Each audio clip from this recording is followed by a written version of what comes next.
Music moves us, inspires us, and lifts our spirits.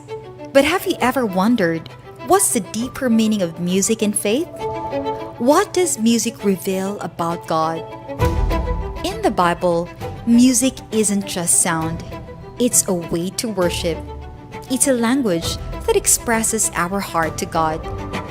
David used music to praise, to pray, to even cry out in times of need. Could music be a form of worship for us too? When we sing or play, it's more than notes. It's about connection. But how does God want us to approach music? Is there a guideline for honoring Him through sound? The music in your soul is unique. How will you use it to connect with God? Make that connection in Music of My Soul, only here on Good Morning Pastor.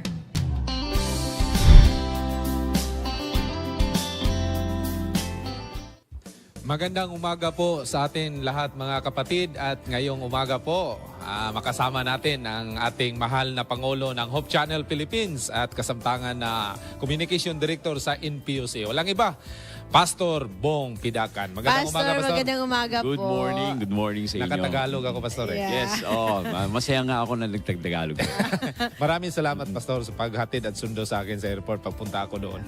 Thank you din. It's a privilege. Napakagandang umaga po mga Yes. kapaglaong mga taga-subaybay natin no na makasama natin ang presidente ng Hope Channel Yes. Philippines. Minsan lang ito eh. Minsan na ito. And actually, Pastor, you will be leading the nightly series next week. Yeah, That oo. will start on Tuesday. So, abangan po natin yung mga kapanimbaya and atin pong ipagpipray, ipagdadasal po natin ang messages na kanya pong Yes. papangunahan. Pastor, today we are talking about the music of our soul. Ano po ba ang theology ng music, Pastor? Is there a theology of music? Okay, sa banal na kasulatan ginagamit ang music, no, marami si David umaawit, ang kapatid ni Moses na si Miriam ay umawit din. At marami sa mga segment doon sa lalong-lalo na sa Psalms ay puro awit. Ito, si David ay umaawit siya. Nagha-harp Even bata pa siya ay umaawit siya. Pero bakit tayo may music? Bakit tayo kailangan umawit? Ang focus ng music is to praise God. Okay. No? Ito ay galing pa sa heaven at ang pinakaunang musician ay narinig natin sa banal na kasulatan ay si Lucifer. Di ba? Ginamit ng ating Panginoon. Si Lucifer, siya yung nagli-lead ng choir. No? So, ibig sabihin, yung music talaga ay dapat gamitin sa pagpuri sa Panginoon. Now, meron sinulat si Ellen White, according to, tingnan ko yung aking education, page 167. Ito ang sabi, music was made to serve a holy purpose. Holy purpose. Oo. To lift the thoughts to which is pure, noble, and elevating, and to awaken the soul, devotion, and gratitude to God. I So like yung that. yun Yung pala ang awaken the dahilan soul and gratitude. for devotion For sa devotion ating sa Panginoon. ating Panginoon. So ibig sabihin, yung music na dapat natin ginagamit ay hindi para sa sarili natin. Ang dapat, ginagamit natin yung music para purihin ang ating Panginoon at mapalapit tayo sa ating Panginoon. I like the factoring note na na-emphasize natin na it started in heaven. Si Lucifer nga yung nag-lead doon. So, for me lang, Pastor, it's like an opinion for me na we have to be careful. Yeah, oo. Kasi di ba, when we're leading the worship, when we are singing, there is a possibility na magkaroon tayo ng hydrocephalus, Pastor. Lalaki ang ulo natin, di ba? Oo. Pati ganito, si Satan, si Lucifer muna, si Lucifer, siya yung nag-lead ng music. So, ibig sabihin, expert siya doon sa music. musician Ginagamit talaga. sa pagpuri sa Panginoon. Pero nung naging Satan siya, nawala ba yung expertise niya? Hindi. Nandun pa rin. Nandun pa rin yung expertise niya. And now, he is using music not to praise God, but to praise Oneself. ourselves. Ourselves. O i-lower yung elevation na Ng tayo na Panginoon. lang yung sarili natin Yeah. or ibang mga bagay ang inaano natin. So dapat pala, at all times, especially when we are leading, not just maybe in music, not just in concert, but also in preaching, in talking, especially for all of us na Correct. nandito sa platform na Yeah. ito. We have to pray na yung cross ang makikita in Yeah. front of us, yung Jesus Christ ang makikita in front of us instead of our own self. Yes. Pastor, paano pagiging paraan ang pagsamba ng musika? Alam mo, ang pagsamba sa music, actually, parang ano lang yan nagsasalita ka. Halimbawa, ikaw, pinupuri kita o sinasabi ko, pagka hindi bukal sa puso ko yung sinasabi ko, nagsisinungaling ako, hindi totoo yun. Hindi totoo. Ganon din sa music. If yung kinakanta mo, maganda yung lyrics pero hindi naman bukal sa Galing sa puso puso mo. mo. Hindi rin yun pagsamba. Hindi yun papuri sa Panginoon. So, ang sinasabi sa atin, when we sing sa churches natin o yung sing tayo doon sa harapan, no, we need to have that relationship sa Panginoon na yung kinakanta natin, totoo sa puso natin. When you say, praise Him, Parang lip service lang naman. Oo, tapos Diba? hindi ka naman talaga, praise Him, tapos nakatingin ka sa cellphone mo, tapos nagte-text ka, at saka, Correct. Oo. ano yun? At Ano saka yun? minsan din, Praise Pastor, Him. when you say, praise Him, praise the Lord, Oo.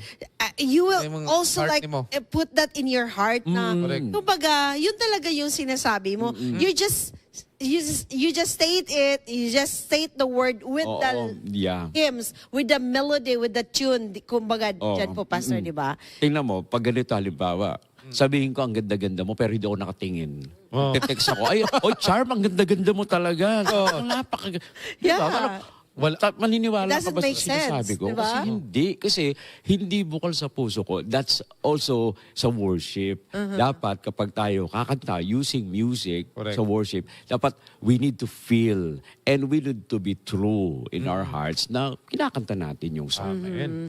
Di ba po, Pastor, naintindihan na natin na yung musika ay talagang kailangan. Yes, But is there a certain role or function ng music when it comes to... Kasi napapakinggan ko po natin, Pastor, madalas sinasabi na kailangan talaga ng musika kasi napaka-boring. Oo, oo. Is there a significance or role ng music when it comes to our worship?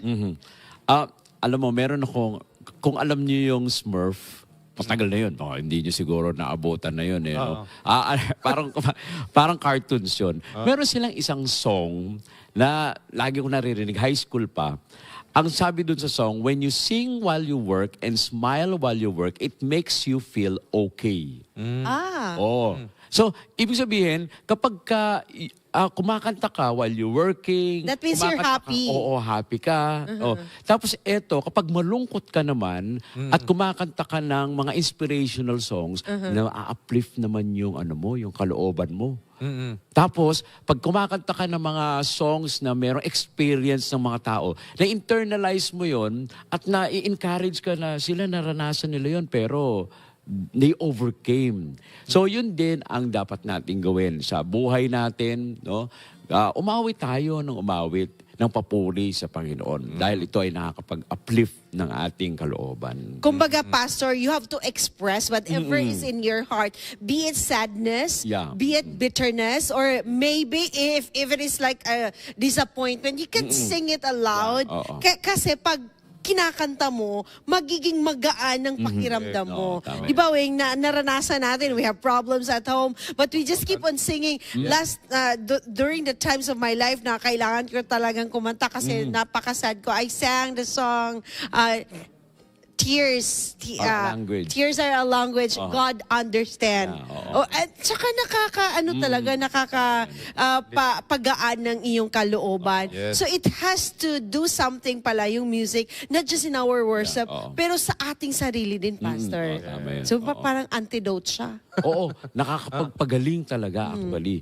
Yung naranasan namin yun, nandun sa loob sa hospital at nagdadalaw kami, kumakanta kami. Yung mga may sakit doon, sabi nila, wow, parang gusto ko nang lumabas dahil Parang sa you are umaling na healed. ako. Oo, ganun ang Even though effect. even din sa yung mga funerals, di ba?